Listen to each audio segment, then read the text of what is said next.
Hello दोस्तों, welcome to commerce educators. Last class में हम लोगों ने प्रीवियस ईयर क्वेश्चंस करना स्टार्ट कर दिया था, जिसमें हम अभी फिलहाल के लिए कर रहे हैं सिलेबस 2016 के questions. Okay, chapter wise questions कर रहे हैं। पहले सिलेबस 16 कंप्लीट होगा, फिर सिलेबस 22 के क्वेश्चंस किए जाएंगे, फिर आपको सीए के क्वेश्चंस भी करवाए जाते हैं और एमसीक्यू वीडियोस भी आते हैं और एमसीक्यू क्वेश्चंस भी सॉल्व करवाए जाते हैं। तो अभी फिलहाल के लिए हमने लास्ट क्लास में क्या पढ़ा था, जरा एक बार देख लेते हैं। क्वेश्चन नंबर फर्स्ट था किसका? रिप्लेसमेंट का। मतलब रिप्लेसमेंट वो वाला नहीं कि भैया हमने प्रोजेक्ट एक्स में लगा रखा था, अब हम प्रोजेक्ट वाई में रिप्लेस करना चाहते हैं, या मशीन एक्स लगा रखी थी, अभी हम उसको रिप्लेस करके मशीन वाई खरीदना चाहते हैं, तो हम खरीदेंगे नहीं खरीदेंगे, ये वो नहीं है। ये है ऑप्टिमम रिप्लेसमेंट टाइमिंग। आखिर रिप्लेस करें तो कब करें, आखिर रिप्लेस करें तो कब करें। तो इसमें क्या था सर, इक्विवेलेंट एनुअल कॉस्ट नई मशीन का कैलकुलेट कर लेना है, और फिर क्या करना है, वो जो पुराना वाला एसेट है उसका भी हर साल का एनुअल कॉस्ट पता कर देना है। फिर देखना है कि एनुअल कॉस्ट पुराने वाले का किधर कम आ रहा है, नई वाले से जहां तक कम आ रहा है तब तक तो पुरानी वाली कंटिन्यू करो। जब पुरानी वाली कॉस्ट मशीन की एनुअल कॉस्ट बढ़ने लग जाए तो तुम क्या करने लग जाओ, फिर नई मशीन से उसको रिप्लेस कर लो। बस इस पर ये बेस्ड था। क्वेश्चन नंबर 2 हमने जो किया था वो कैपिटल रैशनिंग था, जिसमें क्या था, दोनों पूछा था, प्रोजेक्ट्स आर डिविजिबल और इनडिविजिबल। कौन से एग्जाम में आया था? जून 17 में आया है। डिविजिबल इनडिविजिबल दोनों पूछा गया था। अब डिविजिबल इंडिविजिबल दोनों पूछा है, मतलब डिविजिबल में तो पीआई के बेसिस पे आंसर देना था, और इनडिविजिबल मतलब एनपीवी के बेसिस पे आंसर देना था। एनपीवी के बेसिस पर ना बोल के बोला क्या जाता है, कॉम्बिनेशंस बनाए जाते हैं। और एक्चुअली अपना मोटिव यही होता है कि हमको एनपीवी को मैक्सिमाइज करना होता है, राइट। तो हमें क्या करना होगा, कॉम्बिनेशंस बनाने होंगे प्रोजेक्ट के, कि कौन सा वाला कॉम्बिनेशन क्या होगा, हमको बेस्ट रिजल्ट देगा। तो ये दोनों क्वेश्चन जिसने अभी तक नहीं देखे हैं वो पहले ये वीडियो देखें, और फिर अब हम हमारे साथ आगे क्वेश्चन सॉल्व करें। चलिए, तो दो क्वेश्चन तो हो गए हैं कंप्लीट। अब शुरू करते हैं क्वेश्चन नंबर 3 से। हाँ जी, देखिएगा क्वेश्चन नंबर 3 हमसे क्या कहते हैं। A manufacturing company has an old machine having no book value. देखो अपन एकदम बड़े आराम आराम से पढ़ रहे हैं, रीजन हर चीज समझते हुए आए। चले, पहले अपन ने कॉन्सेप्ट प्लस मॉड्यूल क्वेश्चंस कर लिए सारे चैप्टर्स के। अब हम क्या कर रहे हैं, स्कैनर के क्वेश्चंस कर रहे हैं।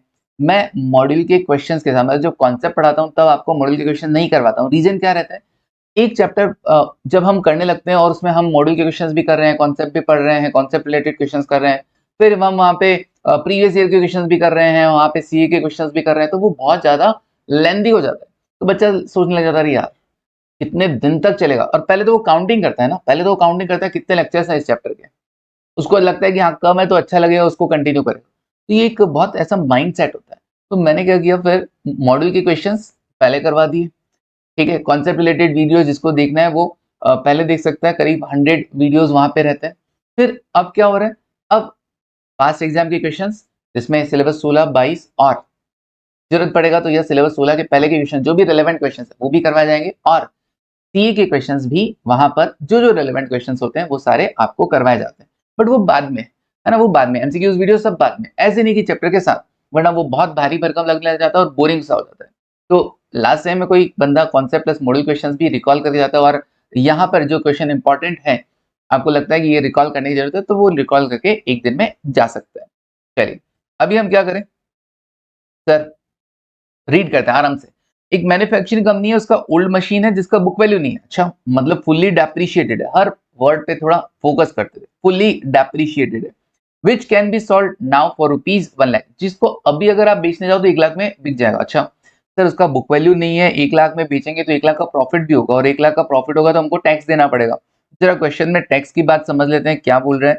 टैक्स के लिए बोल रहा है सर, इधर नॉर्मल टैक्स रेट बता रहा है 40%। ओके जी। हर्डल रेट मतलब डिस्काउंटिंग रेट हो गया 15%। ओके, फिर आगे देखो क्या बोल रहे हैं। It can be use for another 5 years। अच्छा, अभी तो 5 साल और यूज कर सकते हो। After which it will have to be condemned without any sale value. उसके बाद तो आपको इसको ऐसे निकालना पड़ेगा बिना किसी सेल वैल्यू के। ठीक है, आज 1 लाख मिल रहा है, बाद में नहीं मिलेगा। The company is examining the following options. क्या ऑप्शन 1 क्या कह रहा है उसको, to upgrade the existing machine, upgrade करवा लिया जाए एग्जिस्टिंग मशीन को at a cost of 20 lakh, 20 lakh रुपए लगा के अपग्रेड करवा रहे हो, and continue operation for a further 5 year at the end of which the 20 lakh would have also fully been depreciated equally over the next year. Okay, 20 lakh रुपए को आपको क्या कर देना है, फुल्ली डेप्रिशिएट कर देना है 20 lakh, fully been depreciated equally over the next 5 year, मतलब 20 लाख डिवाइड बाय 5 डेप्रिशिएशन करना है, कैपिटल कॉस्ट कंसिडर किया गया है, and will fetch a sale value of ₹50,000 at the end of the 5th year, और इससे आपको 5 साल बाद 50,000 रुपए भी मिलेगा। मैंने कहा वाह, 20 लाख लगाऊंगा 50,000 मिलेगा, बिल्कुल 5 साल कंटिन्यू करने का ऑप्शन भी मिल गया है ना। दूसरा क्या बोला, ऑप्शन 2 है, नहीं जमता तुमको अपग्रेड करवाना, कोई ना, रिप्लेस करवा लो, replace the old machine with the new one costing ₹40 lakh. अच्छा, रिप्लेस करवाओगे तो नई मशीन का 40 लाख पड़ रहा है, पुरानी को अपग्रेड करवाओगे 20 लाख, नई को खरीदोगे 40 lakh. Have a useful life 5 years during which it will be fully depreciated equally. Again पूरा डेप्रिशिएशन लग जाना है, मतलब फुल्ली डेप्रिशिएशन का मतलब पता है क्या होता है, हम लोग एसएलएम का फॉर्मूला क्या यूज करते हैं, original cost minus salvage value divided by useful life. अब यहाँ पे सेल्वेज वैल्यू लेस नहीं होगा, क्यों नहीं होगा, क्योंकि फुल्ली डेप्रिशिएट करना है, सेल्वेज वैल्यू जितना भी आपको बुक्स में वैल्यू नहीं रखना है। अगर हम original cost minus salvage value करते हैं तो क्या होता है, डेप्रिशिएट करने के बाद यूजफुल लाइफ एंड होने पर वहां पर हमारी बुक्स में सेल्वेज वैल्यू के इक्वल अमाउंट बच जाता है। जैसे कि 1 लाख रुपए की कोई कॉस्ट है, एसेट है ना, 1 लाख की कोई कॉस्ट है एसेट, और 10,000 रुपए मान लो सेल्वेज वैल्यू है, आप 5 साल में एलोकेट करते हैं तो 90,000 डिवाइड बाय 5 कितना होगा, 18,000। इसका मतलब आप 18 अगर डेफिनेशन लगाते हैं तो 1 लाख में से अगर आप 18,000 इंटू 5, 18,000 इंटू 5, ये 1 लाख मैंने लिखा, इसको एम प्लस में डाला, फिर 18,000 इंटू 5 किया, इसको एम माइनस में डाला, ओके कितना आ रहा है 10,000, बच जाएगा ना 10,000 सेल्वेज वैल्यू के बराबर। लेकिन ये बोल रहा है कि नहीं फुल्ली डेप्रिशिएट करना है, ओके तो 1 लाख डिवाइड बाय 5 मतलब हर साल 20,000 का डेप्रिशिएशन लगेगा, बाद में बुक वैल्यू नहीं बचेगा। और तुमको पता है बाद में अगर बुक वैल्यू नहीं बचेगा, बुक वैल्यू 0 होगा और फिर तुम उसको 50,000 में बेचोगे इधर, तो क्या होगा, प्रॉफिट होगा, प्रॉफिट पर टैक्स देना पड़ेगा। अरे वाह, तनाई वाली चीज, बिल्कुल सर, छोटी छोटी चीजें होती है जो तुम लोग शायद नहीं कैच कर पाते, उसको पकड़ नहीं पाते हो ना। Eight the end of the 5th year this machine will have a resale value, अभी 10 लाख है तो फुल्ली डेप्रिशिएट होने के बाद यार 10 लाख पे टैक्स भी देना पड़ेगा गवर्नमेंट को। Following figures are the after tax cash profit, okay नीचे आपको after tax cash profit given है। अरे वाह, हमको यही तो चाहिए होता है, cash profit after tax, cash flow after tax, बस यही चाहिए था, काम बन गया। विदाउट इन रूपी विदाउट द डेप्रिसिएशन सेविंग, ओहो आफ्टर टैक्स कैश प्रॉफिट बोला इसने, समझा, कैश फ्लो आफ्टर टैक्स नहीं है, ये कैश प्रॉफिट आफ्टर टैक्स है। इसका मतलब हमने टैक्स सेविंग को कंसिडर कर लिया है लेकिन अभी तक डेप्रिसिएशन लेस नहीं किया है। कैश प्रॉफिट आफ्टर टैक्स का मतलब समझते हो तुम लोग, कैश प्रॉफिट आफ्टर टैक्स क्या होता है, कैश प्रॉफिट आफ्टर टैक्स का मतलब कैश प्रॉफिट आफ्टर टैक्स, इसका मतलब ये है अभी तक विदाउट डेप्रिसिएशन सेविंग, मतलब अभी तक हमने इसमें डेप्रिसिएशन वरना कैश फ्लो बोल देता, कैश फ्लो बोल देता, ठीक है, जैसा भी था इनका विदाउट डेप्रिसिएशन सेविंग, मतलब ये कहना चाह रहे हैं यहाँ पर कि देखो जी ऐसा है कि इनकम में से हमने एक्सपेंसेस लेस किए, लेकिन एक्सपेंसेस में अभी तक हमने डेप्रिसिएशन लेस नहीं किया, ये प्रॉफिट आया और लेस टैक्स करके प्रॉफिट आफ्टर टैक्स आ गया है, वो हमने आपको दे रखा है, ये वाला वैल्यू हमने आपको दे रखा है, लेकिन अभी तक डेप्रिसिएशन को हमने कंसिडर नहीं किया। तो भाई डेप्रिसिएशन पहले लेस होगा फिर ऐड होगा ना, हाँ सर, या तो पहले लेस होके ऐड हो जाना चाहिए, या फिर तुम्हारे पास दूसरा ऑप्शन क्या होता है, या फिर तुम्हारे पास दूसरा ऑप्शन क्या होता है सर, अगर हम इसमें tax saving on depreciation add कर दें, टैक्स सेविंग ऑन डेप्रिसिएशन हम ऐड कर दें, तो ये हमारे पास आ जाता है कैश फ्लो आफ्टर टैक्स, जो हमें चाहिए होता है कैश फ्लो आफ्टर टैक्स। तो तुम्हें बस इतना सा काम करना है, cash profit after tax is given है, this one is cash profit after tax, cash profit after tax excluding tax shield on depreciation, मतलब tax saving on depreciation, okay tax saving on depreciation, clear है वाली चीज, बिल्कुल sir. Sir लिखने का ये वाली चीज काम की चीज लगती है? हाँ, बच्चों के मायने से तो देखो हर छोटी से छोटी चीज क्या होती है, काम की होती है, और लिख लेना चाहिए। वो बच्चा है ना, गलती यही करता है, क्यों लिखता नहीं है, वो कहता है अरे आ गया समझ। अरे बेटा आज आ गया समझ, महीने भर बाद भी तुझे याद नहीं रहने वाला है, ठीक है? तो ध्यान से पढ़ लियो। कौन सा क्वेश्चन? क्वेश्चन नंबर 3 है सर, क्वेश्चन नंबर 3,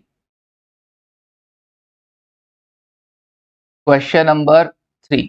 ओके, आगे देखो क्या कह रहे हैं। सर हमें लिखने तो दो। अरे पॉज करके लिख लो, सिंपल, ठीक है? अननेसेसरी क्लासेस का ड्यूरेशन बढ़ाने से कोई फायदा नहीं है। चलिए, वो 300 घंटे की क्लासेस ना तो देखी जाती है ना पॉसिबल हो पाता है। देखते हैं सर, हम तो महान हो। चलो अब देखो, एंड ऑफ ईयर 300 घंटे का देखने में पता है कितना होता है? अगर हर फैकल्टी 300 घंटे की क्लासेस बनाने लग जाए तो 300 इंटू 8 2400 आवर्स होते हैं। 2400 आवर्स का मतलब पता है कितना होता है? दिन में कितने होते हैं सर? 24 घंटे होते हैं। तुम कितने घंटे वीडियो देख पाते हो ज्यादा से ज्यादा? देखो मैं तो 10 घंटे देख पाता हूँ। क्या पॉसिबल है कि रूटीन बेसिस पे आप 10 घंटे देख पाओ? किसी एक दिन 10 घंटे देख लिया, हर किसी बंदे की हालत तो नहीं होती। कोई महान बोला ना, महान इंसान होगा वो 10 घंटे देख लेगा। अगर वो 10 घंटे भी देखता है, 240 दिन लग जाते हैं, जीरो हो गया, जीरो नंबर आ जाता है। 240 दिन, 240 दिन से उसको कितना होता है पता है तुमको? 240 दिन, 8 महीना पूरा पूरा हो गया, तब जाके, और वो भी 10 घंटे कंटिन्यूअसली बिना रुके अगर देखता है तब जाके उसकी क्लासेस पूरी होती है। 300 घंटे की क्लासेस देखना पॉसिबल नहीं होता है, ठीक है? बनाने को कुछ भी हम बना देंगे, क्यों रो और आपकी क्लासेस 300 घंटे की नहीं है, बताओ तुम लोग देखना पॉसिबल होता है? इसीलिए अटेम्प्ट लग जाते हैं। सीधी बात, नो बकवास। चलो देखो, एंड ऑफ ईयर 1 2 3 4 5 क्या? एग्जिस्टिंग मशीन, अपग्रेडेड मशीन और न्यू मशीन। एग्जिस्टिंग मशीन में, अरे वाह, यहाँ पे ऐसा बोल रहा है कि एग्जिस्टिंग मशीन फालतू नहीं है। फालतू नहीं है, बिल्कुल एग्जिस्टिंग मशीन भी भैया काम की है। एग्जिस्टिंग मशीन भी हमको जनरेट करके दे रहे हैं ना प्रॉफिट। ये देखो, फालतू अपग्रेड करवा रहे हो तुम लोग न्यू मशीन। एक बात बताओ, देखते ही पता चल रहा है कि एग्जिस्टिंग मशीन में जो यार तुम 10 लाख कमा रहे हो, अगर अपग्रेडेड में क्या बढ़ा? 11 लाख, न्यू में क्या बढ़ा? 12 लाख। एक एक लाख के डिफरेंस के लिए तुम 20 लाख और 40 लाख लगाने के लिए रेडी हो जाओगे क्या?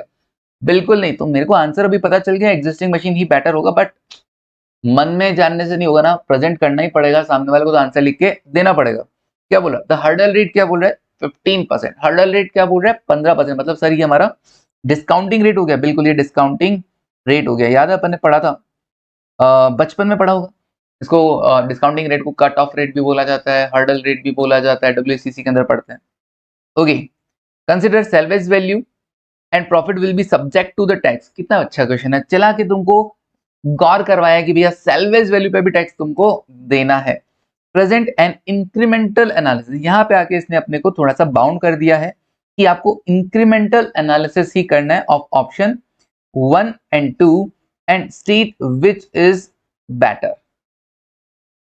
इंक्रीमेंटल एनालिसिस करना है किसका? ऑप्शन 1 एंड 2 का। देखो ये सेम क्वेश्चन है ना आपके इंटर में भी, सेम इंटर के मॉड्यूल में दे रखा है, बट वहां पे अपने को रेस्ट्रिक्ट नहीं कर रखा कि इंक्रीमेंटल एनालिसिस ही करना है किसका? ऑप्शन 1 एंड 2 का, and state which is better. उन दोनों में से बताना है कि कौन सा बेटर है। वहां पे हम क्या कर सकते थे? सिंपली हम, जैसा मैं क्वेश्चन करवाता हूँ वहां पे क्या कहता, एग्जिस्टिंग मशीन का अलग से एनपीवी देख लो, अपग्रेडेड का अलग से देख लो और न्यू का अलग से देख लो। जिधर एनपीवी सबसे ज्यादा आ रहा होगा वही बेस्ट होगा। लेकिन यहाँ पर हमको बाउंड कर दिया गया, अगर ऐसा नहीं किया तो फिर नंबर नहीं मिलेगा। इंक्रीमेंटल एनालिसिस प्रेजेंट करना है ऑप्शन 1 एंड 2 का, एंड स्टेट करना है विच इज बेटर। ठीक है जी, evaluate the better option above over continuing with the old machine without upgrading. अगर आप अपग्रेड नहीं करते हैं और पुरानी मशीन को कंटिन्यू करते हैं तो बताइए बेटर ऑप्शन कौन सा है? अब यहाँ पे अपने को ये नहीं बोला कि इंक्रीमेंटल शो करो, तो आपकी जैसी इच्छा आप वैसा कर सकते हैं।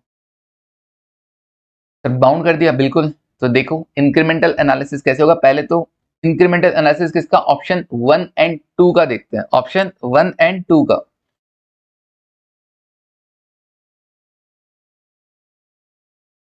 Okay, hashtag incremental analysis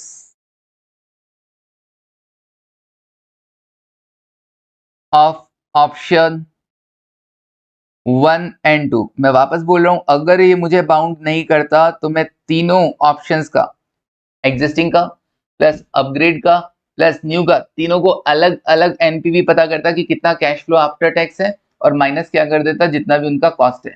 okay, वो नॉर्मल एनपीवी निकालता और तीनों में से एनपीवी जिधर ज्यादा आ रहा था मैं वहां पे ऑप्ट कर लेता, वही ऑप्शन ऑप्ट कर लेता, मैं कहता कि भैया यही बढ़िया है। ओके सर, चलिए अब क्या करें, अब देखो भैया, हाँ जी, incremental analysis of option 1 and 2। Option 1 क्या था सर, अपग्रेड करने का था, और ऑप्शन 2 क्या था, न्यू मशीन का था। तो अगर हम इंक्रीमेंटल पे ऐसा जाएं, कैसा सर, दिस वन, हमने 3 पार्ट में क्वेश्चन करते थे ना, बिल्कुल हम 3 पार्ट में क्वेश्चन करते थे। तो जो पहला part, first, present value of cash outflow, present value of cash outflow, उसमें क्या रहेगा, अगर हम अब न्यू खरीदते हैं, cost of new machine, cost of new machine, तो हमको 40 लाख पड़ेगा। ओके, और cost of upgradation,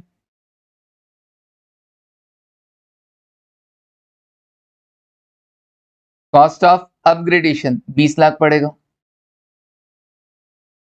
okay, 40 lakh और 20 लाख, राइट। तो सर हमको एक्स्ट्रा कॉस्ट कितना पड़ा, 20 लाख। आज तो और कुछ नहीं हो रहा ना, ऐसा तो नहीं है ना वर्किंग कैपिटल वगैरह कुछ, याद है यहाँ पे कैपिटल इन्वेस्टमेंट लिखा जाता है, वर्किंग कैपिटल लिखा जाता है, नहीं सर, सिंपल इतना सा है, 20 लाख अपग्रेड करने का लगेगा, 40 लाख लगेगा नया मशीन खरीदने का, 5 साल में डेप्रिशिएट करना। ओके ठीक है जी, तो पहला इंक्रीमेंटल एनालिसिस तो ये हो गया कि आउटफ्लो में आपको एक्स्ट्रा कॉस्ट कितना आने वाला है, 20 लाख रुपए। फिर सेकेंड पार्ट क्या होगा, सेकेंड पार्ट होता है present value of interim cash flows, present value of interim cash flows. अब present value of interim cash flows में मतलब इन 5 सालों का हिसाब किताब लिखा जाता है। अब 5 सालों का हिसाब किताब लिखने के लिए, इंक्रीमेंटल करने के लिए हम क्या करेंगे, आपको ये अपग्रेडेड और न्यू के कैश प्रॉफिट्स दे रखे हैं, इसमें टैक्स सेविंग ऐड करके कैश फ्लोज निकाल लो पहले तो, और फिर कैश फ्लोज का इंक्रीमेंटल हम एनालिसिस कर लेते हैं। ओके, तो हम देखते हैं डेप्रिसिएशन वगैरह कितना है ओल्ड में और न्यू में वगैरह में। तो हम कैश फ्लोज पता करते हैं पहले, तो अलग अलग स्टेटमेंट बनेंगे, बड़ा क्वेश्चन होगा, हो जाने दो। इंक्रीमेंट इंटरिम कैश फ्लोज के लिए हम क्या देख रहे हैं यहाँ पर, फर्स्ट हम देखते हैं cash flow after tax in if machine is upgraded, if old machine is upgraded, अगर पुरानी मशीन को ही अपग्रेड करते हो तो कैश फ्लो आफ्टर टैक्स कितना कितना होगा, तो ईयर 1 2 3 4 एंड 5। आपको अभी दे रखे हैं क्या, cash profit, cash profit after tax, cash profit after tax. इसमें मैंने कहा जैसे ही तुम टैक्स सेविंग ऐड करोगे, टैक्स सेविंग ऑन डेप्रिसिएशन, तो पहले डेप्रिसिएशन तो पता करो, डेप्रिसिएशन कितना है, और फिर हम बात करेंगे tax saving on depreciation, tax saving on depreciation, और फिर हमारे पास आ जाएगा cash flow after tax. Okay, तो कैश प्रॉफिट्स हमको कितना कितना दे रखा है सर, कैश प्रॉफिट्स हमको दे रखा है, देखो अपग्रेड में देखा 11 11 80 12 20, मैं यहाँ पे क्वेश्चन ओपन कर लेता हूँ, 11 11 80 12 20 और 13 लाख और 14 लाख, ठीक है। और न्यू की भी देख लेते हैं, 12 12 80 13 80 14 80 16 lakh. Okay, cash profit after tax कितना कितना sir, 11 lakh, 1180 1220 13 lakh 14 lakh. Okay, depreciation अगर हम देखें तो अपग्रेड करवाते हैं अगर, तो हमको 20 लाख रुपए की कॉस्ट आती है, और 20 लाख को अगर 5 साल में एलोकेट करोगे तो 20 lakh divide by 5, sir 20 divide by 5 4 lakh आएगा, 4 लाख का डेप्रीशिएशन। 4 लाख का डेप्रिसिएशन। ओके, 4 लाख का डेप्रिसिएशन आएगा। टैक्स सेविंग ऑन डेप्रिसिएशन कितना आएगा सर? टैक्स सेविंग का रेट कितना था? 40%। चेक कर लूं, टैक्स सेविंग का रेट कितना है? 40%। ओके, तो हम यहाँ पे डेप्रिसिएशन के रिगार्डिंग होने वाली टैक्स सेविंग को कैलकुलेट कर देते हैं एट द रेट 40%। कितना? 1,60,000। 4 लाख का 40%, 4 लाख का डेप्रिसिएशन है, खर्चा है, उस पर 40% टैक्स बचेगा, तो 4 लाख का 40%, 1,60,000।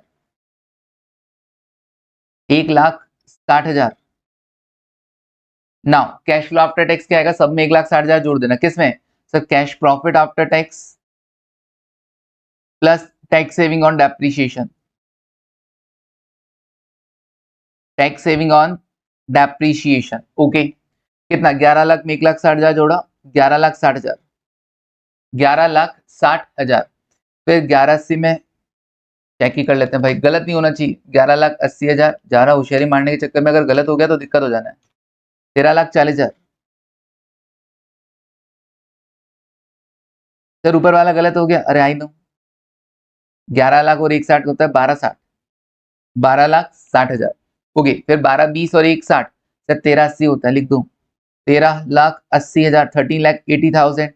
फिर 13 और दिस वन 14,60 और फिर 15,60, 15,60,000। ओके, तो कैश प्रॉफिट आफ्टर टैक्स में हमने टैक्स सेविंग ऐड किया और हमारे पास आ गया amount cash flow after tax का। देन ऐसे ही कैश फ्लो आफ्टर टैक्स आप पता कर लीजिए। If new machine is purchased, if new machine is purchased, अगर आप नई मशीन खरीदते हैं, न्यू मशीन इज परचेज्ड, तो क्या होगा? ईयर 1 2 3 4 5, नया मशीन अगर आप खरीदते हैं तो हमने ईयर लिख दिया। कैश प्रॉफिट्स हमको गिवन है, कैश प्रॉफिट्स हमको गिवन है, cash profit after tax, cash profit after tax. फिर डेप्रिसिएशन देख लेना, फिर टैक्स सेविंग ऑन डेप्रिसिएशन देख लेना, tax saving on depreciation at the rate 40%। और फिर टैक्स सेविंग को जैसे आप ऐड करेंगे तो आ जाएगा cash flow after tax, cash profit after tax plus tax saving, plus tax saving on depreciation. Okay, now cash profit after tax इधर कितना कितना दे रखा है? तो न्यू मशीन के अंदर हमको दे रखा है 12 लाख, बोले तो 12 लाख, फिर 12,80,000, 13,80,000, 14,80,000, 16 लाख, 16 लाख रुपए। ओके, डेप्रिसिएशन कितना सर? अगर हम न्यू मशीन खरीदते हैं तो 40 लाख का खर्चा आएगा, 5 साल में एलोकेट करना है कितना? 8 लाख। ओके, 8 लाख हर साल। और उसका टैक्स सेविंग कितना? 3,20,000, 3,20,000,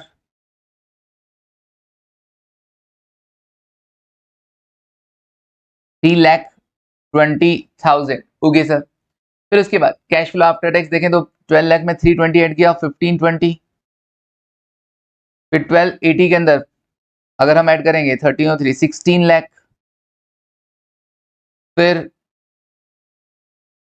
17 लाख, फिर 18 लाख और फिर 19,20,000,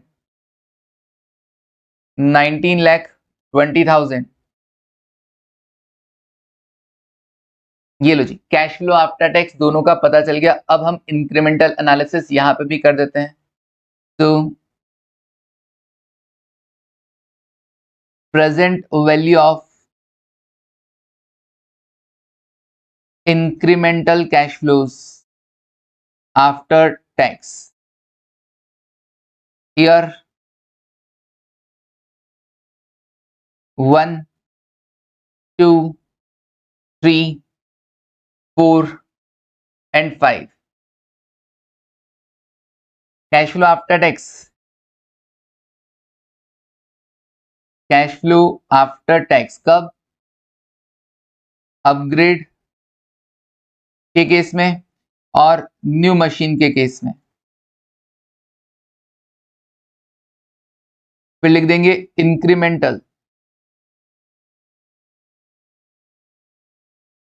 incremental cash flow after tax,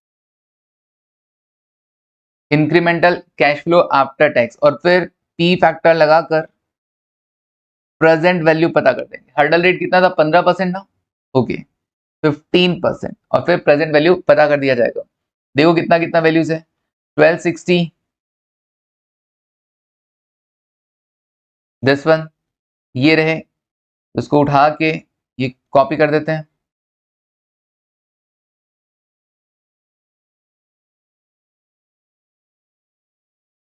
okay, और ऐसे ही न्यू मशीन का कैश फ्लो उठाकर इधर कॉपी कर देते हैं। Done, perfect.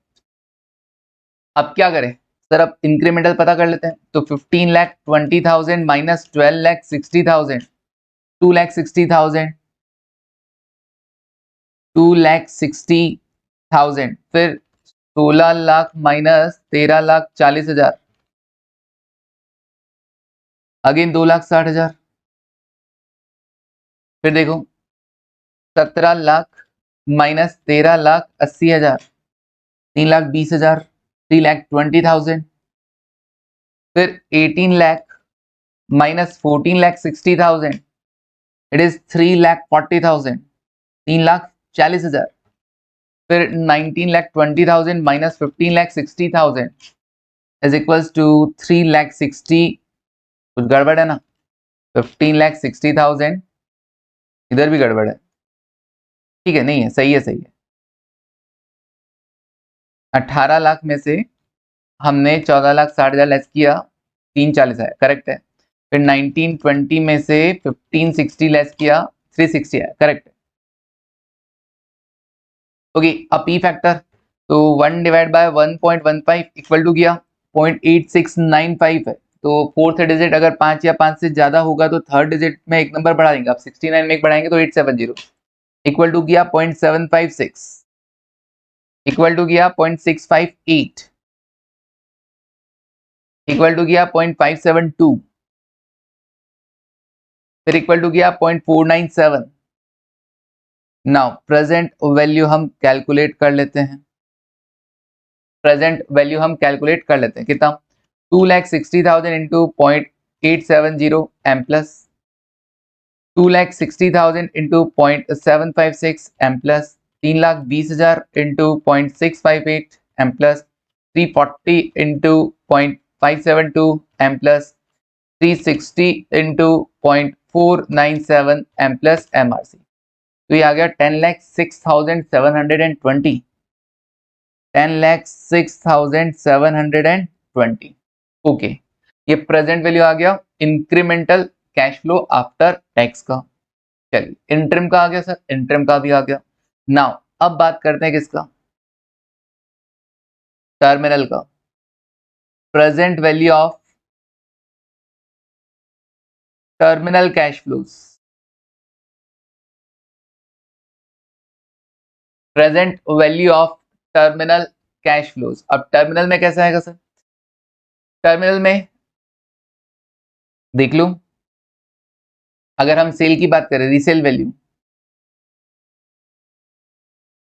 Cell value after tax लगा दें क्या डायरेक्ट? बिल्कुल सर, आफ्टर टैक्स लगा दीजिए, ठीक है ना, आफ्टर टैक्स, क्योंकि बुक वैल्यू 0 हो चुका था। जितने में भी बेचोगे तुमको पूरा अमाउंट पे टैक्स देना पड़ेगा, पूरा अमाउंट पे टैक्स देना पड़ेगा, इसलिए direct sale value after tax चले, वरना पहले सेल वैल्यू लिख देता फिर टैक्स सेविंग लिख देता। दोनों तरीके से किया जा सकता है, कोई दिक्कत नहीं है यहाँ पर। तो ठीक है चलिए, बट मैंने इसको डायरेक्ट कर दिया, रीजन बुक वैल्यू 0 था, जितने में भी बेचूंगा वो सारा मेरा प्रॉफिट है, तो डायरेक्ट उस अमाउंट पे ही टैक्स का अमाउंट लग जाएगा।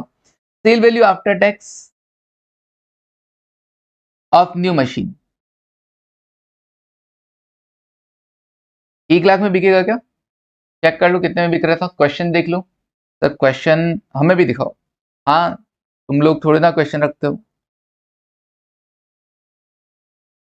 क्वेश्चन नंबर 3, सेल वैल्यू देखो, पूरा अपग्रेड करोगे 50,000, ओहो नया रखोगे 10 लाख रुपए है, 10 लाख रुपए। ओके, तो नया मशीन में 10 लाख रुपए है। ओके, इनटू क्या करना, आफ्टर टैक्स करना, क्योंकि 10 लाख रुपए आएंगे और 10 लाख पे टैक्स भी लग जाएगा, तो आफ्टर टैक्स कर देते हैं सर। या फिर आप ऐसे कर सकते हो कि 10 लाख आए और 10 लाख का 40% टैक्स दिया, तो 10 लाख आए और 4 लाख गए, 6 लाख बचेगा, या फिर डायरेक्ट आफ्टर टैक्स कर लो, एक ही बात है यहाँ पर। ठीक है, हाँ अगर ऐसा होता कि बुक वैल्यू 1 लाख है और 10 लाख आ रहे हैं, तो क्या होता, फिर 10 लाख आने का अलग बोलते हैं और 10 माइनस 1 9 लाख पे प्रॉफिट जाता, तो उसको अलग दिखाते। समझ रहे हो मैं इतनी देर से क्या बोल रहा हूँ? अभी तो 10 लाख आए और 10 लाख पे टैक्स लग रहा है, डायरेक्ट 10 लाख को आफ्टर टैक्स कर लिया। अभी 10 लाख आते और मान लो 9 लाख पे टैक्स लगता है, क्योंकि 1 लाख बुक वैल्यू होता, तो फिर क्या करना होता, हम अलग अलग दिखाते, 10 लाख आ रहे हैं और 9 लाख पे टैक्स पे किया जा रहा है, that is outflow. Okay sir, 10 lakh पे आफ्टर टैक्स किया 6 लाख रुपए, और माइनस कर देता हूँ सेल वैल्यू, वो भी कैसा, after tax, net of tax बोल सकते हो, of upgraded machine, of upgraded machine. हो गई कितना सर, 50,000 बस, तो भी आफ्टर टैक्स कर दो क्योंकि बुक वैल्यू है ही नहीं, 30,000। हो गई, ये कितना आया सर, ये आया 5,70,000। और कोई वर्किंग कैपिटल वगैरह रिलीज हो रहा है क्या? नहीं सर, और कुछ रिलीज वगैरह नहीं हो रहा है, बस हो गया हमारा क्वेश्चन। बहुत छोटा सा क्वेश्चन था सर, बहुत कम डेटा थे, आसान सा क्वेश्चन था। ओके 570, अब सर ये 570 थोड़ा ना रहने देना, इसका प्रेजेंट वैल्यू देखना है, पी फैक्टर लगाओ, P factor at the rate 15%, कौन से ईयर का, फिफ्थ ईयर का,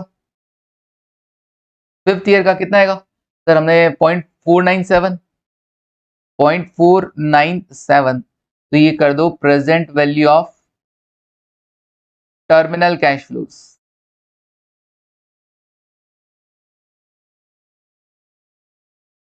$5,70,000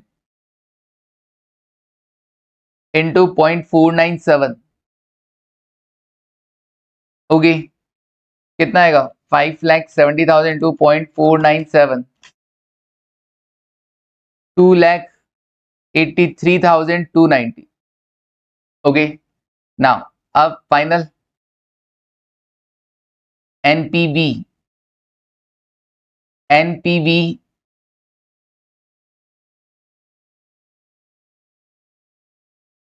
NPV of new machine hour upgraded machine. तो अपग्रेडेड मशीन के कंपैरिजन में न्यू मशीन का एनपीवी चेक कर लेते हैं, क्या क्या जाएगा सर। जो इंटरिम कैश फ्लोज हैं 10,06,720, उसमें टर्मिनल ऐड हो जाएगा, इनफ्लोज इनफ्लोज ऐड होंगे और आउटफ्लोज लेस हो जाएगा। आउटफ्लो कितना था सर, आउटफ्लो था ये रहा, 20 लाख रुपए खर्च हो रहे हैं आज, 20 लाख रुपए एक्स्ट्रा जा रहे थे नया मशीन पर, इतना तो पैसा आ भी नहीं रहे।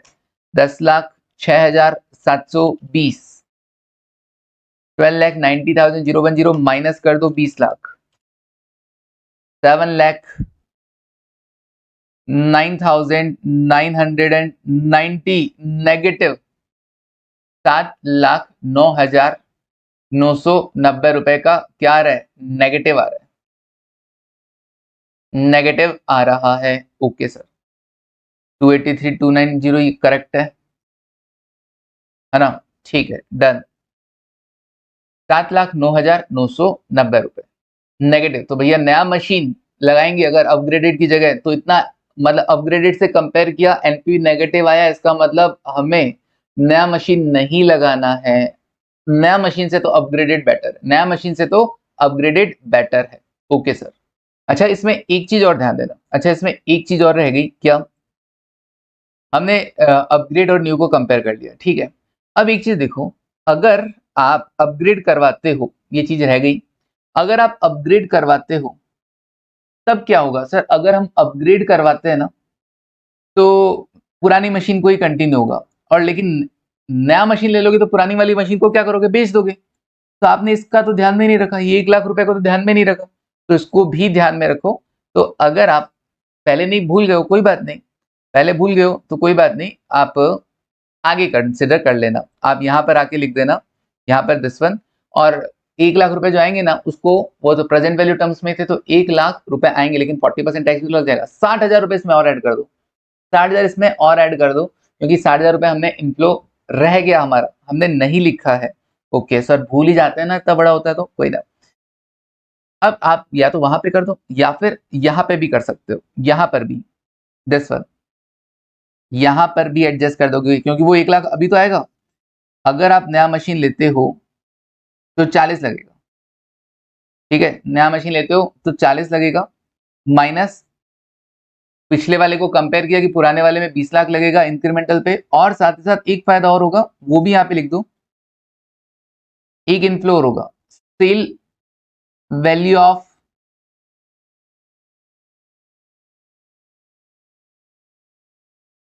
कॉस्ट रिप्लेसमेंट में क्वेश्चन में हमेशा ऐसे दिखा जाता है ना, नया मशीन लोगे पुराना बेचोगे भी तो सही, तो अपग्रेडेशन का खर्चा आएगा 20 लाख, वो तो है ही, और पुरानी मशीन जो बेच पाते वो नहीं बेच पाओगे, sale value of old machine.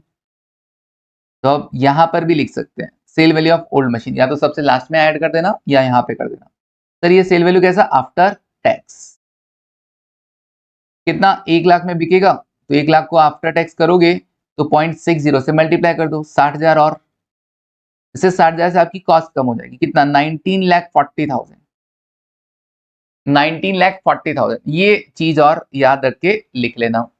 Okay sir, 19,40,000, अभी इधर क्या आएगा, या तो 20 लाख का लिख रहे हो तो ठीक, या तो तुम लोग उधर एडजस्ट नहीं करो तो इधर लिख देना 60,000, सिंपल, इधर लिख देना 60,000, 60,000 कौन से, पुरानी मशीन को बेचने के।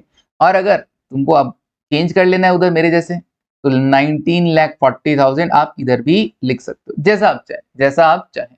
ओके सर, तो अभी कितना आएगा, 709,990 की मैं 60,000 और ऐड कर दूं, 10,06,720 plus 283 290 minus 19,40,000, it is 649,990, it is 649 lakh 649, मतलब 6,49,990। ओहो, ठीक है, अभी भी क्या है सर, अभी भी नेगेटिव ही है, तो लिख देना since NPV is negative, since NPV is negative, so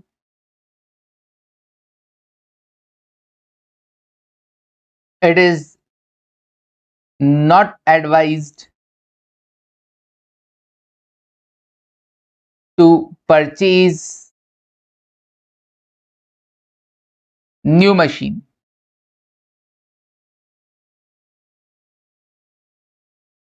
over the upgradation of machine, over the upgradation of machine। Okay, तो अपग्रेड करवाना बेटर है, ओके, अपग्रेड करवाना बेटर है, तो कंटिन्यू विद द, तो कंटिन्यू विद अपग्रेडेड मशीन।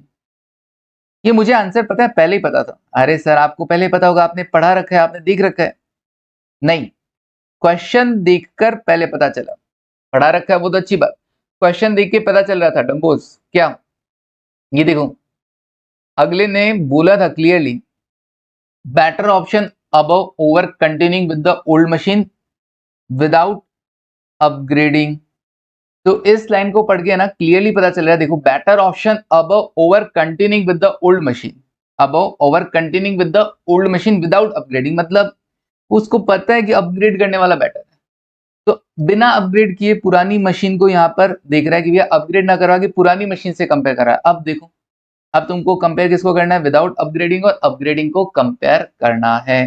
चलिए, तो कहीं ना कहीं उसने हिंट भी दिया था। आगे देखो, अब क्या करें सर, अब अगेन कंपेयर करो, तो अब इस बार कंपेयर करने के लिए आपको क्या बोला है, इस बार ये नहीं बोला कि इंक्रीमेंटल एनालिसिस करना है, आप चाहो तो इंक्रीमेंटल कर सकते हो क्योंकि उस पर हाथ सेट है, ठीक है, चाहो तो कर सकते हो। ओके सर, नाउ क्या करेंगे सर, बहुत बड़ा क्वेश्चन हो जाएगा, बिल्कुल कैश फ्लो के क्वेश्चन, जो कैपिटल बस्टिंग के क्वेश्चन है वो बड़े ही होते हैं। नाउ यहां पर देख लेते हैं,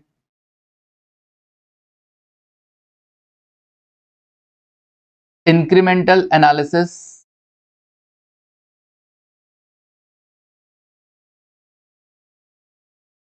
इंक्रीमेंटल एनालिसिस ऑफ एनपीवी लिख दो चाहे,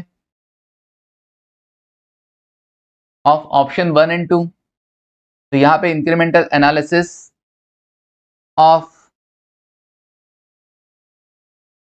existing machine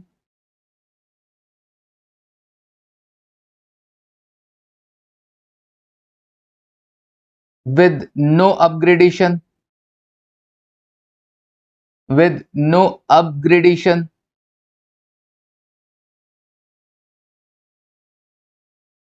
and existing machine with upgradation,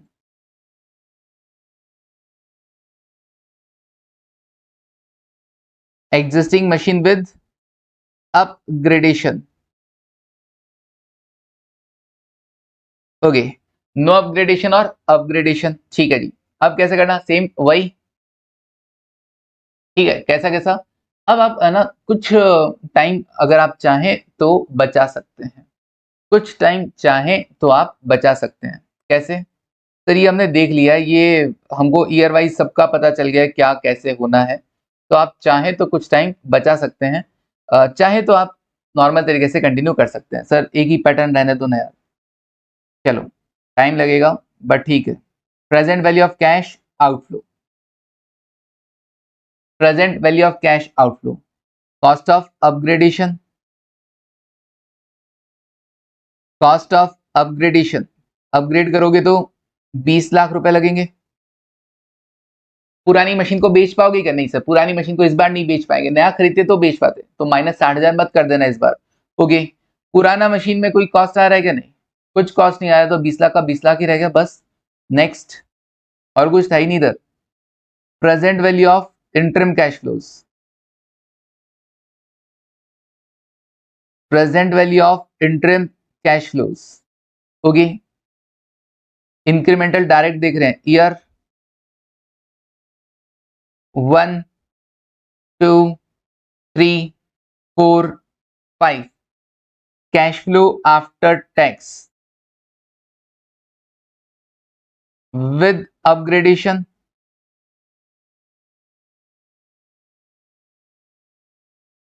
और cash flow after tax without upgradation. Sir आप कैलकुलेट तो किए ही नहीं, देखते चलो कैलकुलेट किया कि नहीं किया, या करने की जरूरत है कि नहीं जरूरत है। Incremental cash flow after tax आएगा, पी फैक्टर लगा देंगे किससे, 15% से आ जाएगा क्या, present value. Okay, with upgradation का कैश फ्लो सर हमने कैलकुलेट कर रखा है। ओके, कौन सा वाला, ये वाला, cash flow after tax in case of upgradation. ये फायदा हुआ था ना, अपग्रेड वाला अलग से हमने कैलकुलेट कर दिया था, बिल्कुल। तो अभी कॉपी किया और इधर पेस्ट कर दिया, cash flow after tax with upgradation. Sir without upgradation ये तो नहीं कैलकुलेट कर रखा, मेरे कहा सुनो, हम लोग क्या कर रहे थे सर, हमको cash profit after tax given था, cash profit after tax given था, उसमें हमको tax saving on depreciation add करना है। एक बात बताओ, पुरानी मशीन का वैल्यू कितना बचा है, बुक वैल्यू कुछ है ही नहीं, तो फुल्ली डेप्रिशिएट हो चुकी है, अब काय का डेप्रिशिएशन लगेगा, काय का टैक्स सेविंग होगा, कुछ नहीं होगा। तो ये जो एग्जिस्टिंग मशीन के कैश प्रॉफिट्स दे रखे हैं यही कैश फ्लो आफ्टर टैक्स हैं। तो चलिए ये लिख लेते हैं फटाफट से, कितना कितना है, 10, 10, 80, 11, 20, 12 और 13। अरे वाह सर, ये तो काम हो गया, बिल्कुल ये तो अपना काम बन गया। कितना कितना, विदाउट विद अपग्रेडेशन नहीं बेटा, without upgradation. Okay, without upgradation कितना कितना, 10 लाख, 10,80,000, 11,20,000, 12 लाख, फिर 13 lakh, 13 lakh. Okay sir, incremental देखते थे ना, इंक्रीमेंटल कितना, अपग्रेड करवाते हैं तो सर 2,60,000, फिर 13,40,000 में से 10,80,000 हटा देते हैं, 2,60,000, फिर 13,80,000 में से 11,20,000 अगर लेस करें तो 2,60,000। अरे हर साल सेम है क्या, 2,60,000 और 2,60,000, वाह हर साल सेम था। तो पी फैक्टर भी क्यूमुलेटिव लगा दो, वरना पी फैक्टर्स ये लिखे हुए हैं हमारे,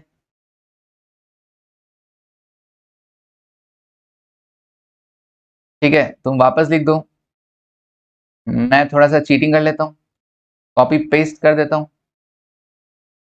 okay, this one now present value, present value कितना आएगा, करना पड़ेगा 0.870 plus 0.756 plus 0.658 plus 0.572 plus 0.497, it is 3.353 into कर देता हूं 2,60,000, 871,780, 780 ये आ गया इंक्रीमेंटल कैश फ्लोज किस केस में, विद अपग्रेडेशन और विदाउट अपग्रेडेशन का comparison. Now third one, present value of terminal cash flows,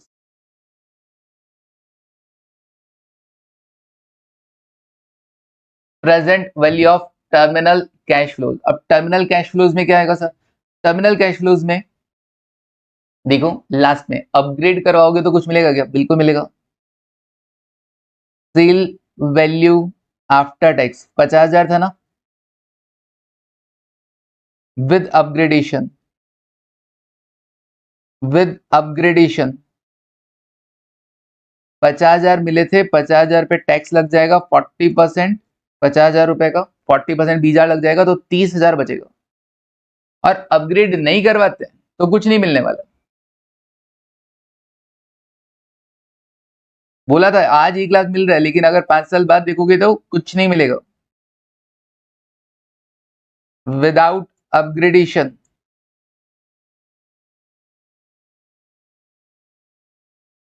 कुछ नहीं मिलेगा सर, कहां लिखा है कुछ नहीं मिलेगा, हमको बताओ। हाँ, हर चीज मैं बता देता हूँ तुमको, तुम लोग भी तो ढूंढो यार। देखो बोला ना, अगर इसको कंटिन्यू किया तो विदाउट एनी सेल वैल्यू 5 साल बाद कुछ नहीं मिलने वाला इसका। ओके, 5 साल बाद कुछ नहीं मिलने वाला है, तो 30 लाख रुपए, 30,000 रुपए इंक्रीमेंटल रहेगा। पी फैक्टर देख लो, present value interest factor 15% fifth year का कितना है, 0.497, 0.497। नाउ प्रेजेंट वैल्यू देख लेते हैं of terminal cash flows, present value of terminal cash flows. आप खुद देख सकते हो कि कैपिटल बस्टिंग के क्वेश्चंस करने में हमको कितना टाइम लग जाता है, बिल्कुल। अब कोई बच्चा अगर कैपिटल बस्टिंग के क्वेश्चन सबसे पहले उठा लेते, ये क्वेश्चन मुझे आता है, मैं करूंगा इसको, मैं करूंगा तो भैया तुम कर तो दोगे, लेकिन दिमाग खराब होगा अलग, और क्वेश्चन का आंसर आए ना आए उसकी भी कोई गारंटी नहीं है। तो सबसे पहले क्या करना चाहिए सर, सबसे पहले एसएपीएम के क्वेश्चन करने चाहिए, डेरिवेटिव का क्वेश्चन करने चाहिए, और फिर करना चाहिए कैपिटल बस्टिंग या फॉरेक्स में से जो तुमको आता है। ओके, बार बार एक ही बात बोलता हूँ, बट फिर भी अगर बच्चा गलती करता है तो भैया फिर वो मुझे ना बोले कि भैया सर पेपर अच्छा नहीं हुआ, ऐसा बिल्कुल मत बोलना, बिल्कुल नहीं सुनूंगा। 871780 प्लस 14910 टर्मिनल कैश फ्लो 14910 और माइनस आउटफ्लो, देखो आउटफ्लो 20 लाख का, आउटफ्लो कितना 20 लाख का। ओके ये लो जी, अगेन नेगेटिव ही आ रहा है ये तो, अगेन नेगेटिव आ रहा है कितना 871780 प्लस 14910 माइनस कर देता हूं कितना 20 लाख 11,13,310 11,13,310 नेगेटिव आ गया। Again division since NPV is negative,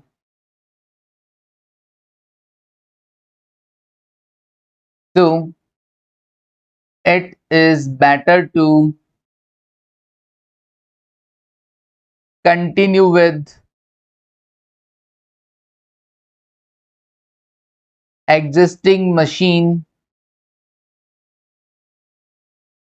with upgradation or without upgradation। भाई अपग्रेड करवाने में तो नेगेटिव आ रहा है ना, तो विदाउट अपग्रेडेशन, विदाउट अपग्रेडेशन, बिना अपग्रेड के चलने दो, विदाउट अपग्रेडेशन बिना अपग्रेड के चलने दो, वही बेटर रहेगा। ओके सर डन है, चलिए हो गया। काफी लेंथी क्वेश्चन था सर, एग्जाम में आया होगा तो बहुत टाइम लगा होगा, बोल रहा हूं कैश फ्लोज के क्वेश्चंस करने में टाइम लगता ही है। हालांकि अपने को इसलिए ज्यादा टाइम लगा क्योंकि हम लोग क्या करते हैं, पढ़ाने के साथ साथ तुमको समझाते भी हैं, तो इसलिए टाइम लगेगा। बाकी इतना टाइम नहीं लगेगा तुमको एग्जाम में, थोड़ा टाइम बच जाएगा, टेंशन नहीं। लेकिन तुमको सर हम मासूम मासूम बच्चे, हमको सोचने में भी तो टाइम लगता है, बिल्कुल तुमको सोचने में भी तो टाइम लगता है। ओहो ये चक्कर पड़ रहा है इधर, काफी बड़ा हो गया ना यहाँ पे। चलो मैं इसको एक बार के लिए थोड़ा सा इसको शिफ्ट कर देता हूँ ताकि हम बड़ा वाला अगला वाला क्वेश्चन भी यहीं पे कर सकें। Okay wait a minute. चलिए अब देखते हैं question number 4। Electronics private limited is considering a proposal to replace one of its machine. In this connection, the following information is available. Okay, replace one of its machine. Okay, काफी सारी machine दिखती है इसके पास। The existing machine was purchased 3 years ago. 3 साल पहले आपने इससे खरीदी थी, कितने रुपए में सर 20 लाख रुपए। It was depreciated 20% per annum on reducing balance method। अरे अरे हर साल का डेप्रिसिएशन अलग अलग आएगा। It has remaining useful life 5 years। Okay 5 साल और बचे हैं अभी, 3 साल पहले खरीदी थी, 5 साल और बचे, मतलब टोटल 8 साल की लाइफ थी। But its maintenance cost is expected to increase by 1 lakh per year from the end of the 6th year of installation। Installation के 6th ईयर से, मतलब इंस्टॉलेशन के 3 साल तो बीत चुके हैं, 3 साल और बाकी हैं। मेंटेनेंस कॉस्ट क्या होगा 3 साल बाद क्या हो जाएगी, आज से अगर 3 साल देखें, इंस्टॉलेशन से 6 साल बोल रहे हैं ना, मतलब आज से 3 साल, 3 साल तो बीत गए ना। इंस्टॉलेशन जब इंस्टॉल करवाया वहां से बोल रहे हैं 6 साल, तो 3 साल तो ऑलरेडी बीत चुके हैं, थर्ड ईयर तक तो हम आ चुके हैं। अब कितने बचे 1 2 3, बस 3 साल बाद, आज से 3 साल बाद, आज से 3 साल बाद क्या होगा, मेंटेनेंस का खर्चा बढ़ जाएगा। ओके कितने से बढ़ेगा, 1-1 लाख रुपए से बढ़ जाएगा। अभी कितना था, अभी कितना था बताया नहीं। It's present realisable value is 12 lakh, अभी बेच दोगे तो 12 लाख में बिक जाएगा। The company has several machine having 20% depreciation, मतलब इस ब्लॉक सिस्टम में बहुत सारी मशीन है इस ब्लॉक में, तो यहाँ पे ब्लॉक सिस्टम फॉलो हो रहा है टैक्स वाला। Okay block system, okay company के पास बहुत सारी मशीन है इस पर्टिकुलर डेप्रिसिएशन स्लैब रेट में, बोल सकते हैं आप 20% रेट में बहुत सारी मशीन है, मतलब ब्लॉक सिस्टम चलता है। तो ब्लॉक सिस्टम पता है ना कैसे होगा, बहुत सारी मशीन पे एक साथ डेप्रिसिएशन लगाया जाता है, सेम रेट वाली मशीन एक साथ रखी जाती है, फिर कोई नया मशीन आता है तो उसमें ऐड कर दिया जाएगा, पुराने मशीन का सेल वैल्यू उसमें से लेस कर दिया जाता है, जो वैल्यू बचता है एट द एंड तो फिर डेप्रिसिएशन चार्ज होता है। The new machine cost 30 lakh है। अच्छा मतलब अगर मैं नया मशीन लेकर आता हूँ तो 30 लाख उस ब्लॉक में ऐड हो जाएंगे और पुराना वाला 12 लाख से वो ब्लॉक वैल्यू कम हो जाएगा and is subject to the same rate and the basis of depreciation, पता ही था उसी रेट का होगा, उसी ब्लॉक वाली मशीन होगी। On sale after 5 year it is expected to realise 18 lakh, अच्छा बाद में 18 लाख मिलेगा 5 साल बाद बेचने पर, ठीक है। With the new machine, the annual pre-tax operating cost, excluding depreciation, are expected to decrease by 2 lakh। अच्छा, का with the new machine, नया मशीन के साथ क्या होगा, जो pre-tax मतलब बिफोर टैक्स ऑपरेटिंग कॉस्ट कम हो जाएगी। डेप्रिसिएशन के अलावा जो है आपकी कॉस्ट कम हो जाएगी 2 लाख से। प्री टैक्स बोला है मतलब इसमें टैक्स सेविंग कंसिडर करना होगा अभी। In addition the machine would increase productivity on account of which pre-tax revenue would increase। अच्छा, रेवेन्यू बढ़ जाएगा 3 लाख से at the year end। Okay, the tax rate applicable is 40%, cost of capital is 10%, advise the company on the choice of machine from a financial perspective on the basis of NPV। P factor 10% है, तो आपको दे रखा है क्या क्या use करना है, भाई ने बोला ये यूज करने का तो यही यूज करने का। present and incremental analysis of using the existing machine versus replacing the machine with a new one, again incremental। present annual discounted cash flow in your answer with separate calculation showing annual discounted cash flow on account of incremental depreciation without netting of capital asset outflow or inflow। क्या बोल रहे हैं कि depreciation का भी incremental आपको बताना है अलग से, showing annual discounted cash flow on the account of incremental depreciation, बता देंगे sir, without netting of capital asset outflows or inflows। ठीक है, अलग से बता देना डेप्रिसिएशन का, बता देते हैं सर हम तो वैसे भी अलग से बता देंगे। Calculation are to be presented to the nearest rupee, मतलब ये सॉल्व करने को देते हैं साथ में रेस्ट्रिक्शन और हमको ऐसा चाहिए, अरे तुमको ऐसा चाहिए भैया देंगे। Calculation are to be presented in the nearest rupee, P factors with the above decimal places should be used. P factors वही वाले लेने, ठीक है, कर सकते हैं, बिल्कुल कर सकते हैं। समझा क्वेश्चन को, क्या हो रहा है, रिप्लेस करना है, रिप्लेस करेंगे तो क्या होगा, एक मशीन है 3 साल पहले से चल रही है, ओके, डब्ल्यूडी से उस पर डेप्रिसिएशन लग रहा है, आगे और लगता जाएगा। मेंटेनेंस कॉस्ट अगर हमने इसको किया तो आज से 3 साल बाद, इंस्टॉलेशन से 6 मतलब आज से 3 साल बाद 1-1 लाख रुपए बढ़ेगा। आज बेच दोगे तो 12 लाख मिल जाएगा, नया मशीन 30 लाख में आएगा और 5 साल बाद इसको 18 लाख में बेच सकते हो। नया मशीन जैसे ही लगाओगे कॉस्ट 2 लाख से आपकी कम हो जाएगी, रेवेन्यू 3 लाख से बढ़ जाएगी। फायदा फायदा, कॉस्ट का कम होना, रेवेन्यू का बढ़ना, सब फायदा होगी। चलिए देखिए क्या, बिल्कुल सर देखते हैं कैसे होगा। क्वेश्चन नंबर 4, क्वेश्चन नंबर 4, पहले एक वर्किंग नोट बना दो, वो ब्लॉक सिस्टम बना दो डेप्रिसिएशन का, तो अगला पूछ भी रहा है कि डेप्रिसिएशन का हमें अलग से बता दो, तो एक वर्किंग नोट बना देते हैं।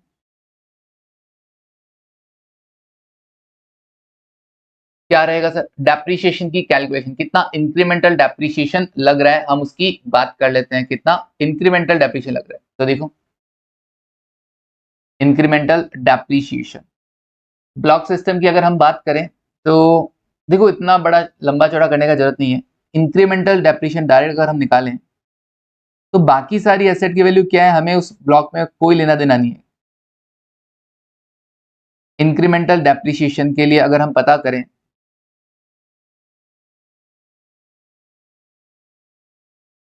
तो value of block of machine, machine ही था ना, इंक्रीज्ड बाय कितने से बढ़ा, तो 30 लाख रुपए कि हमने नया मशीन खरीदा है, पुरानी मशीन बेचने से 12 लाख रुपए मिल गए। ओके, तो जो नया मशीन का कॉस्ट होता है वो ब्लॉक में ऐड हो जाएगा और जो पुरानी मशीन का सेल वैल्यू है वो ब्लॉक में से लेस हो जाएगा। तो 30 माइनस 12, 18 लाख से क्या हो गया है, मशीन का वैल्यू बढ़ गया। अब उस ब्लॉक का वैल्यू अगर 18 लाख से बढ़ गया है तो डेप्रिसिएशन भी उसके अकॉर्डिंग लगेगा ना, तो इंक्रीमेंटल डेप्रिसिएशन कितना लगेगा, इंक्रीमेंटल डेप्रिसिएशन ईयर 1 to 5 ना, बचे 5 साल, बचे 5 साल, 5 साल ही बचे ना, चेक कर लीजिए एक बार सर। 3 साल वो मशीन पहले खरीदा था, रिमेनिंग लाइफ 5 साल है, ठीक है। नया खरीदते हैं, उसका भी 5 साल का बता रखा है, ओके। तो इंक्रीमेंटल डेप्रिसिएशन कितना आएगा सर? 18 लाख से वैल्यू बढ़ गई, तो केवल 18 लाख पे देखना।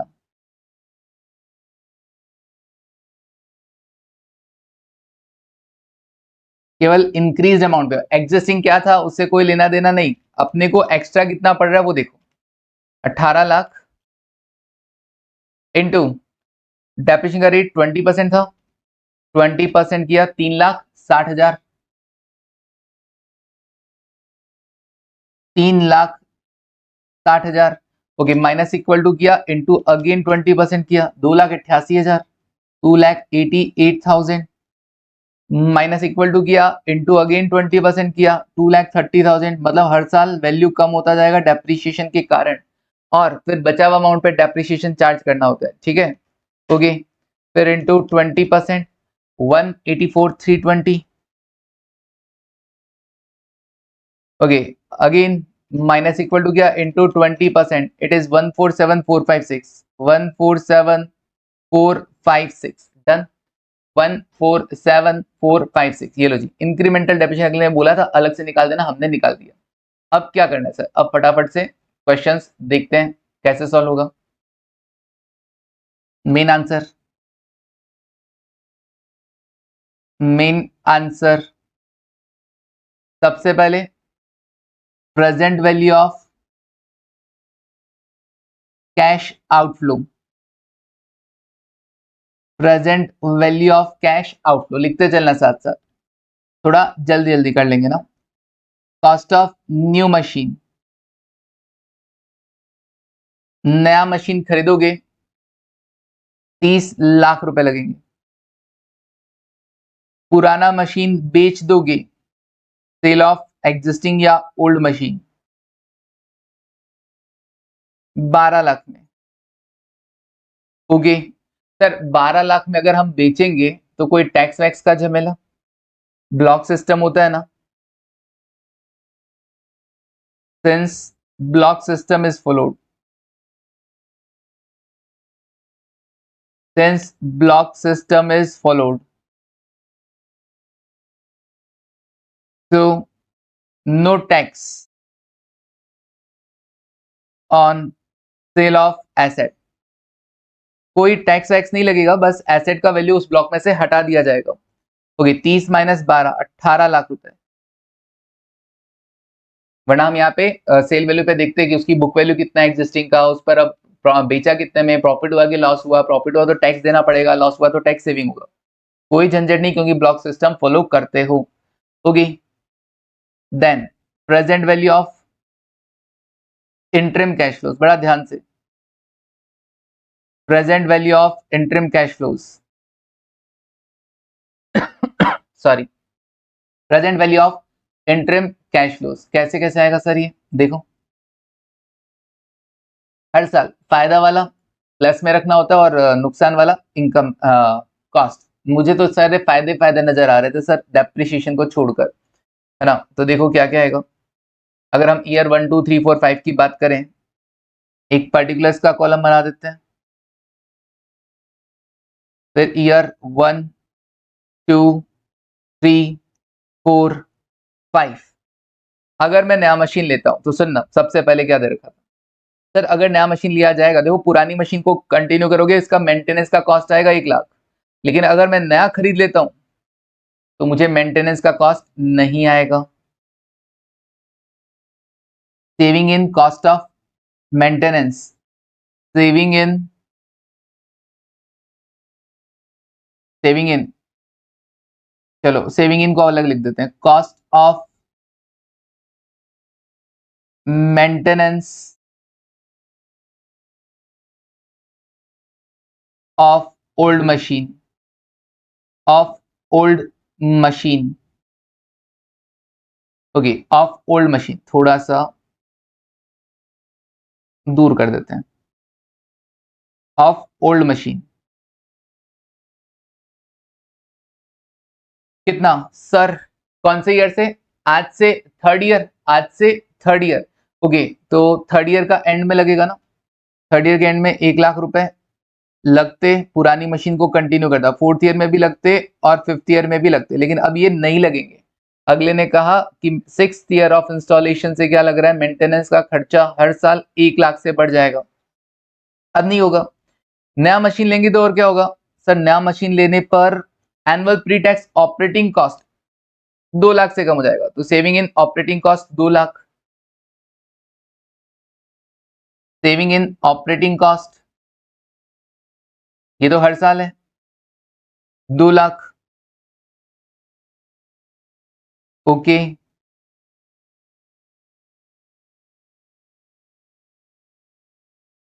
दो लाख ओके। और क्या होगा sir, increase in revenue, increase in revenue हर साल देखो प्रोडक्टिविटी बढ़ा है क्या, रेवेन्यू बढ़ा है क्या सर, बोला है इधर ये प्री टैक्स रेवेन्यू 3 लाख से बढ़ गया है। ओके, तो हर साल रेवेन्यू बढ़ गया, ये भी फायदा है, पॉजिटिव साइन है। बिल्कुल, हर साल 3 लाख, खर्चे में कमी या इनकम बढ़ जाए दोनों ही पॉजिटिव साइन है। 3 लाख, 3 लाख, 3 लाख और 3 लाख, डन। हाँ सर, हो रहा है, बिल्कुल सर हो रहा है। चलिए आगे देखो सर, ये सब फायदा और खर्चा क्या, डेप्रीशिएशन ना, दिस वन इंक्रीमेंटल डेप्रीशिएशन, ये लेस कर देते हैं। इंक्रीमेंटल डेप्रीशिएशन कितना कितना था, 360, 3,60,000 और इनटू क्या करते चलो 80% करते चलो 288। आप ये शॉर्टकट भी फॉलो कर सकते हैं, पहले साल का निकाला बस इनटू 80% किया, क्योंकि 20% डेप्रीशिएशन का रेट है, तो बाकी बचता कितना है, 80% बचता है। ओके, इनटू 80%, 184,320 इंटू 80%, इंटू 80% कर लो या -20% कर दो, 147,456 चेक कर लो, ये आएगा। हाँ सर यही है, बस ये आ गया। तो 5 लाख, 5 लाख, 6 लाख, ये तो रेवेन्यू हो गया, फिर खर्चा हो गया इंक्रीमेंटल। अब हम देख लेते हैं सेविंग्स बिफोर टैक्स कितना है। सेविंग्स बिफोर टैक्स भी बोल सकते हो या प्रॉफिट बिफोर टैक्स भी बोल सकते हो। 5 माइनस 360, 140, 5 माइनस 288, 2,12,000, 5 माइनस 230, तो 230,400 ना, 5, अच्छा इस बार 6 लाख हो गया, 5 नहीं 6 लाख, तो 6 लाख में से 230 हटेगा तो 3 लाख 69,600, ओके 369,600। फिर 415,680 चेक कर लेना, 6 लाख माइनस 184,320, 415,680 ओके। फिर 6 lakh minus 147,456, 452,544, 452,544 okay, less tax at the rate, tax का रेट कितना है सर, टैक्स का रेट देखना पड़ेगा। पिछले क्वेश्चन में 40 था, इस क्वेश्चन में कितना है 40, अगेन 40%, ठीक है जी। देखो फिर सर ये इंक्रीमेंटल, हाँ ये इंक्रीमेंटल है, तभी तो सेविंग लिखा है ना 40%, और सेविंग्स आफ्टर टैक्स, मैं डायरेक्ट आफ्टर टैक्स लिख देता हूं, थोड़ा मेरा टाइम बच जाएगा, तुम टैक्स का अमाउंट भी फिल कर देना।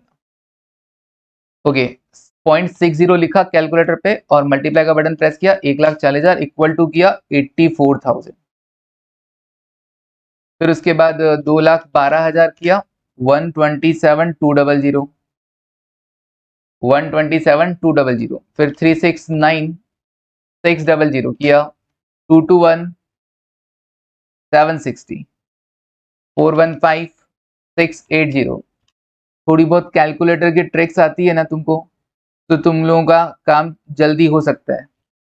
452,544, मैं सिर्फ वैल्यूज लिख रहा हूं और मेरा काम हो रहा है। 271,526, 0.4 था, इग्नोर कर दो। ये सेविंग्स आफ्टर टैक्स आ गया, और सेविंग्स आफ्टर टैक्स में वापस एक बार जो डेप्रिसिएशन लेस हुआ है उसको वापस क्या कर दिया जाएगा, ऐड कर दिया जाएगा, इंक्रीमेंटल डेप्रिसिएशन 360, 2,88,000, 2,30,400, 1,84,320 और 1,47,456। सर लास्ट ईयर भी डेप्रिसिएशन लगेगा क्या? लगेगा, क्योंकि ब्लॉक में बहुत सारी एसेट है। अगर वो सिंगल एसेट होती तो लास्ट ईयर फिर डेप्रिसिएशन ना लग के कैपिटल गेन वगैरह या कैपिटल लॉस ट्रीट होता, वो कभी आएगा क्वेश्चन, तो वो भी बात कर लेंगे। ब्लॉक में अगर एक ही एसेट हो और वो लास्ट ईयर में, फिर डेप्रिसिएशन चार्ज नहीं होता, शॉर्ट टर्म कैपिटल गेन और शॉर्ट टर्म कैपिटल लॉस होता है। ये आ गया cash flow after tax, 84,000 plus 360, 4,44,000। Okay, 127,200 plus 2,88,000, 415,200, 415,200। Okay, बाकी लिख दूंगा मैं फटाफट, 4,52,160। फिर इधर लिख देते हैं 4,33,728। इधर लिख देते हैं 4,18,982। पी फैक्टर लगा के प्रेजेंट वैल्यू निकाल दो। पी फैक्टर 10% से तुमको गिवन था 0.909, 0.826, 0.751, 0.683, 0.620। ओके, 620 दिया हुआ है तो 620 लेना, 621 मत लेना। ओके, प्रेजेंट वैल्यू हम कैलकुलेट कर देते हैं। Multiply equal multiply equal multiply equal कर दो। 444 into 0.909 M plus 415,200 into 0.826 M plus 452,160 into 0.751 M plus 433,728 into 0.683 M plus 418,982 into 0.620 M plus MRC। Yes sir, 1642128, 16,42,128। Okay,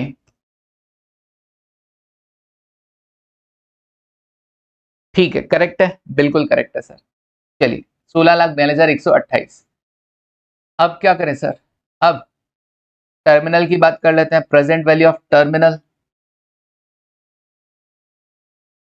present value of terminal cash flows. Terminal cash flows में क्या होगा? पुरानी को continue करोगे तो कितना मिलेगा और नई को कंटिन्यू करोगे तो कितना मिलेगा? सर अगर हमने पुरानी को कंटिन्यू किया,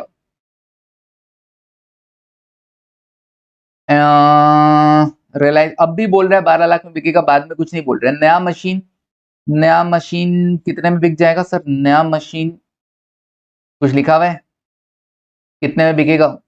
नई मशीन है, डेप्रिसिएशन लग जाएगा। ओके, यहां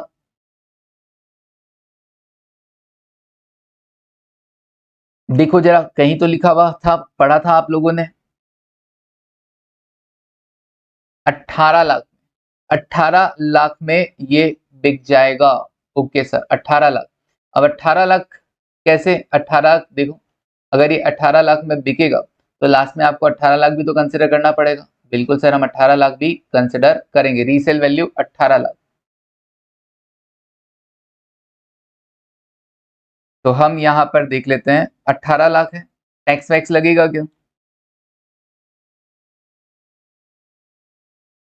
सर ब्लॉक सिस्टम चलता है, बेचने पर कोई टैक्स तो अलग से लगना नहीं है। 18 लाख से वैल्यू कम हो जाएगा। Sale value of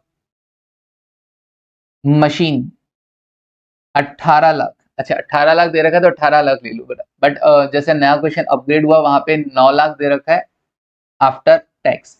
okay, resale value 18 lakh. ठीक है, ये पुराना जो, अगर आपके सजेस्टेड आंसर देखोगे ना तो दिमाग खराब हो जाएगा। सजेस्टेड आंसर देखोगे तो दिमाग खराब हो जाएगा। मैं एक काम करता हूँ, आपको इस क्वेश्चन को पूरा वैसे ही चेंज कराता हूँ। उसमें भी 18 दे रखा है बट गलत है वो। ठीक है ना, आप इसको चलो 18 लाख नेट ऑफ टैक्स मान लेना। लिखा नहीं है, उनका गलती है। 18 lakh net of tax, 18 lakh जैसे ही तुमको मिलेगा, अगर इसको नेट ऑफ टैक्स हमको कंसिडर करना ही पड़ेगा क्योंकि ब्लॉक सिस्टम है। वैसे तो अपन ये मान के चलते हैं कि भाई 18 लाख में बेचेंगे तो और ब्लॉक में और भी मशीन है तो उस टाइम अपने को कोई टैक्स अलग से पे नहीं करना होगा। ठीक है, तो 18 लाख है, पी फैक्टर लगा देते हैं, प्रेजेंट वैल्यू आ जाएगा। पी फैक्टर कौन सा, 10%, फिफ्थ ईयर का 0.620, तो present value of terminal cash flow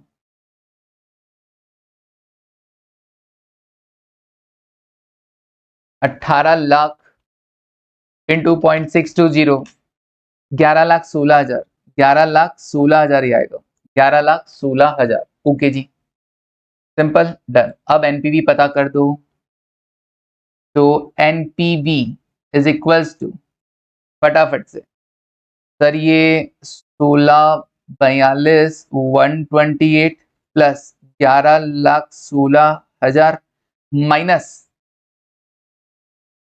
ठीक है, माइनस क्या कर देते हैं sir, minus 18 lakh outflow, 18 lakh का आउटफ्लो। ओके, ठीक है, डन है, हाँ जी डन है।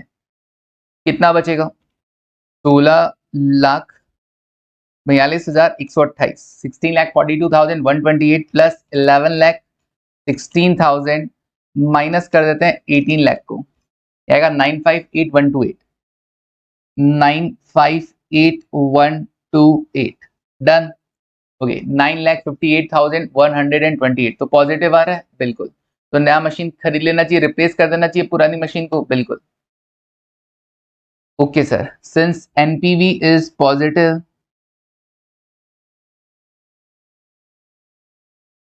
since NPV is positive,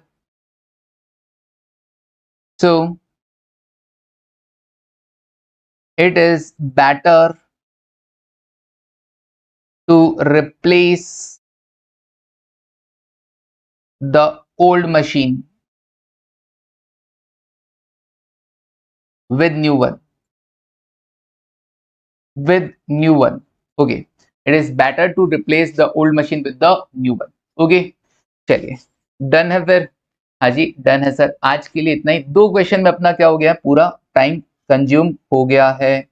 तो टैक्स क्यों नहीं कंसिडर किया, ब्लॉक सिस्टम चलता है इसलिए बेचने के टाइम हम उसको टैक्स कंसिडर नहीं कर रहे हैं। ब्लॉक सिस्टम चलता है तो बेचने के टाइम टैक्स कंसिडर नहीं कर रहे हैं, रीजन टैक्स नहीं लगता है। केवल सिंगल एसेट जब बचता है उस ब्लॉक में तब जाकर क्या होता है, टैक्स सिस्टम वहां पे कैपिटल गेन या लॉस होगा और उस केस में टैक्स पे किया जाएगा। गेन होगा तो टैक्स पे किया जाएगा, लॉस होगा तो टैक्स सेविंग होगा, बाकी अपने को कंसिडर नहीं करना। चलिए डन है, हाँ जी डन है। तो 2 क्वेश्चन आज हमने और कर लिए हैं यहाँ पर। ओके, तो आई होप आप लोगों को ये क्वेश्चन भी समझ में आ गए होंगे। आज के लिए बस इतना ही, thank you, take care and